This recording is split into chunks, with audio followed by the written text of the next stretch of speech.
Shalom saudaraku yang terkasih dalam Yesus Kristus. Kita masuk sekarang pelajaran ke-12 dengan judul Tuhan itu setia. Ini adalah sebuah kebenaran yang menenangkan sekaligus menegur hati kita. Bila mana kita membuka ayat inti dalam Yosua 21:45, dituliskan begini. Dari segala yang baik yang dijanjikan Tuhan kepada kaum Israel, tidak ada yang tidak dipenuhi, semuanya terpenuhi. Perhatikan saudaraku, setiap janji Allah tergenapi satu persatu. Tidak ada firman-Nya yang gagal. Dan itulah inti dari kitab Yosua, bahwa Allah menepati semua yang telah Ia ucapkan. Namun pertanyaannya, apakah umatnya juga tetap setia kepadanya? Mari kita renungkan 5 pelajaran penting minggu ini, mulai dari hari Minggu sampai hari Kamis, agar kita dapat mengerti bagaimana kesetiaan Tuhan. Dia menuntun, menegur, dan meneguhkan iman kita hari ini. Hari Minggu dengan tema semua terjadi. Kesetiaan Tuhan, saudaraku, adalah benang merah seluruh kitab Yosua. Israel menikmati setiap kemenangan bukan karena kekuatan mereka, tetapi karena kasih karunia Allah.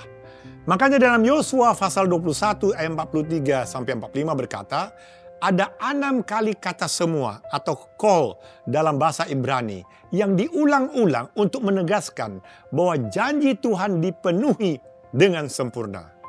Dan Rasul Paulus juga menulis dalam 2 Timotius 2 ayat 13, jika kita tidak setia, dia tetap setia, karena dia tidak dapat menyangkal dirinya sendiri. Berarti saudaraku, Allah tetap setia meskipun manusia seringkali tidak setia. Dan kemenangan Israel adalah bukti bahwa janji Allah berdiri teguh di atas dasar kasih karunia, bukan hasil usaha manusia. Makanya tidak heran dalam buku Alfa and Omega, jilid 2 halaman 136 dituliskan, Allah tidak pernah gagal menepati janjinya. Ia selalu setia terhadap firman-Nya. Maka itu saudaraku, coba lihat ke belakang dalam perjalanan hidup kita masing-masing. Berapa banyak doa yang sudah dijawab Tuhan? Berapa banyak janji yang Ia genapi dengan setia? Apakah Anda masih percaya bahwa Ia akan menepati janjinya yang terakhir? Janji Ia akan datang kembali menjemput umatnya. Yohanes 14 ayat 1-4. Sekarang kita masuk pelajaran hari Senin dengan tema tanda keprihatinan. Setelah bangsa Israel menikmati ketenangan dan Yosua yang sudah tua, ia mulai khawatir. Ia melihat bahaya yang halus namun nyata bahwa keamanan dapat menidurkan iman dari bangsa Israel. Makanya Yosua pasal 23 ayat 1-5 mencatat perkataan Yosua.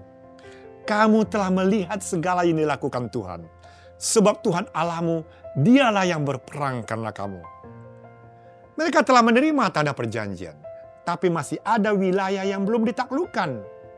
Ini berarti berkat sudah diberikan, tapi misi belum selesai. Maka itu pena inspirasi menuliskan, setiap berkat memerlukan tanggung jawab untuk mempertahankannya melalui ketaatan. Itulah yang ditulis dalam buku Alfa dan Omega jilid 1 halaman 482. Di sini saudaraku, Yosua mengingatkan bahwa kemenangan masa lalu tidak menjamin kemenangan masa depan. Makanya Yosua berkata, berpeganglah pada Tuhan Allahmu seperti yang kamu lakukan sampai sekarang dalam Yosua pasal 23 ayat 8. Jadi kita perlu menjaga hubungan dengan Tuhan setiap hari. Makanya ada tertulis dalam buku Matius 26 ayat 41. Yesus berkata, berjaga-jagalah dan berdoalah supaya kamu jangan jatuh ke dalam pencobaan. Roh memang penurut, tapi daging lemah. Saudaraku, iman yang tidak dijaga akan menjadi dingin di tengah kenyamanan. Oleh sebab itu saudaraku, dalam Matius 24 ayat 12 dikatakan, karena bertambahnya kedurhakaan, maka kasih kebanyakan orang akan menjadi dingin di hari-hari terakhir dunia ini. Saudaraku, apakah berkat telah membuat kita semakin rendah hati, atau justru kita lupa bersandar kepada Tuhan? Ingatlah saudaraku, yang memberi kemenangan bagi kita kemarin adalah Tuhan Allah yang sama yang menuntun kita hari ini. Kita masuk pelajaran hari Selasa dengan tema batasan yang jelas. Saudaraku, Yosua kemudian memperingatkan umat Israel tentang hal yang lebih berbahaya dari perang, yaitu kompromi rohani. Dalam Yosua pasal 23 ayat 6-13, Yosua berkata, "Berpeganglah dengan teguh pada hukum itu. Jangan bergaul dengan bangsa-bangsa yang masih tinggal di antara kamu." Saudaraku, ini menunjukkan musuh dari luar memang menakutkan. Tetapi yang lebih berbahaya adalah asimilasi dari dalam. Ketika umat sudah mulai mencintai dunia, melebihi mencintai Allah. Makanya Roh Nubuat menuliskan, tidak ada dosa kecil di hadapan Allah. Kompromi yang kecil akan membuka jalan bagi kejatuhan yang besar.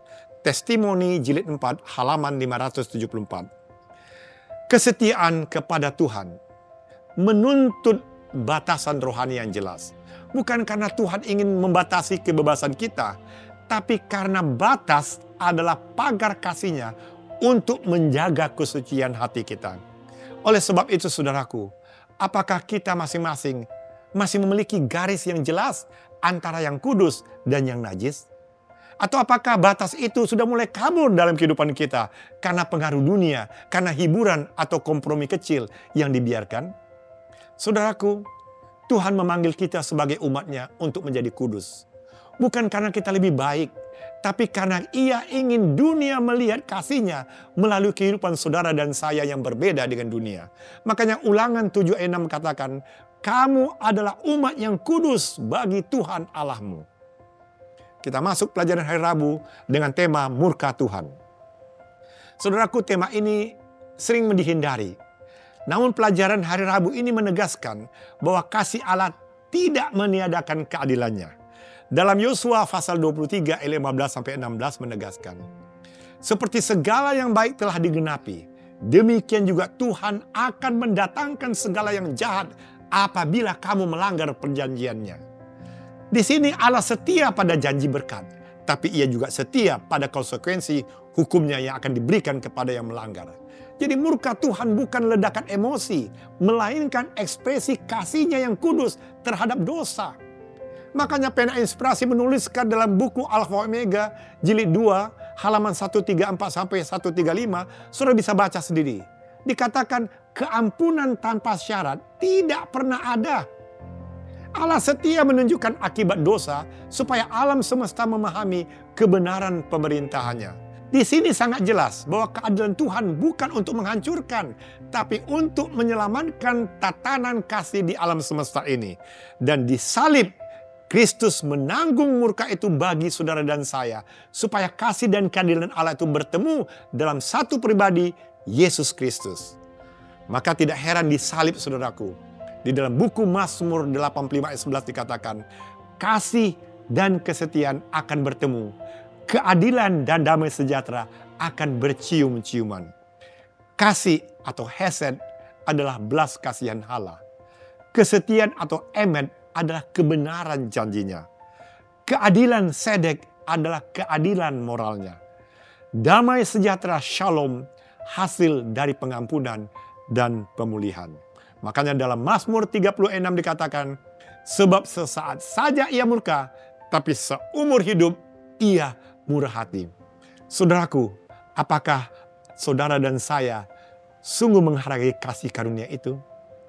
Apakah saudara dan saya masih menunda pertobatan dengan berpikir Tuhan pasti mengampuni kita hari ini? Saudaraku, hari ini adalah waktu untuk kita bertobat. Karena kasih Allah tidak murah, saudaraku. Itu dibayar oleh darahnya, oleh darah anaknya di salib Golgota. Nah, apakah Anda masih bisa melihat sekarang bahwa murka Tuhan bukan semata-mata penghukuman, tapi menunjukkan kasih-Nya kepada kita semua? Saudaraku, kasih karunia itu telah dikhianati oleh manusia. Maka itu murka Tuhan dipilih oleh manusia sendiri yang telah mengabaikan kasih-Nya. Nah, kita masuk pelajaran hari Kamis dengan tema berpegang teguh pada Tuhan. Pelajaran terakhir ditutup dengan panggilan yang lembut tapi tegas. Dalam buku Yosua pasal 23 ayat 8-11 dikatakan, berpeganglah kepada Tuhan Allahmu. Kata Ibrani dabak, berpaut atau berpegang. Ini menggambarkan hubungan seperti pernikahan. Kasih yang sejati bukan sekedar emosi, tapi keputusan setia setiap hari. Itulah yang ditulis dalam Ulangan 6 ayat 5. Kasihilah Tuhan Allahmu dengan segenap hati. Dan Roh Nubuat menuliskan, kasih kepada Kristus harus menjadi prinsip yang memerintah hidup kita ini. Inilah satu-satunya kuasa yang mempersatukan jiwa dengan Allah, sebagaimana ditulis dalam Step to Christ halaman 44. Saudaraku, kasih sejati tidak mudah goyah oleh keadaan. Tapi ia tetap berpaut kepada Tuhan di tengah badai dan tetap berpegang walaupun dunia menarik dan menjauh. Makanya dalam Yohanes 14 ayat 15 Yesus berkata, jika kamu mengasihi aku, kamu akan menuruti segala perintahku. Saudaraku, apakah kasih saudara dan saya kepada Tuhan masih hangat hari ini? Atau mulai dingin? Karena dunia mengisi hati saudara dan saya saat ini.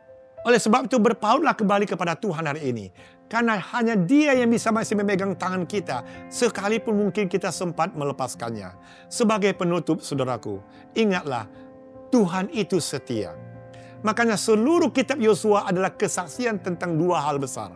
Pertama, kesetiaan Allah yang tidak pernah tergoyangkan. Yang kedua, bahwa kegagalan manusia tidak menggagalkan rencana keselamatannya.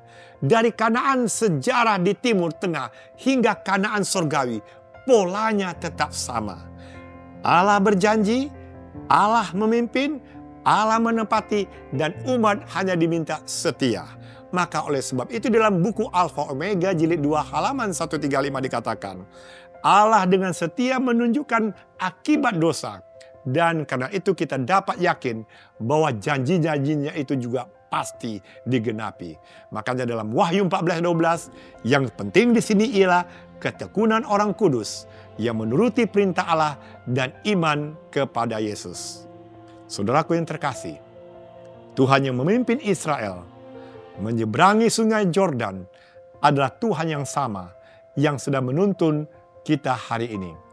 Ia tidak pernah gagal menepati janjinya dan janji terakhirnya masih berlaku.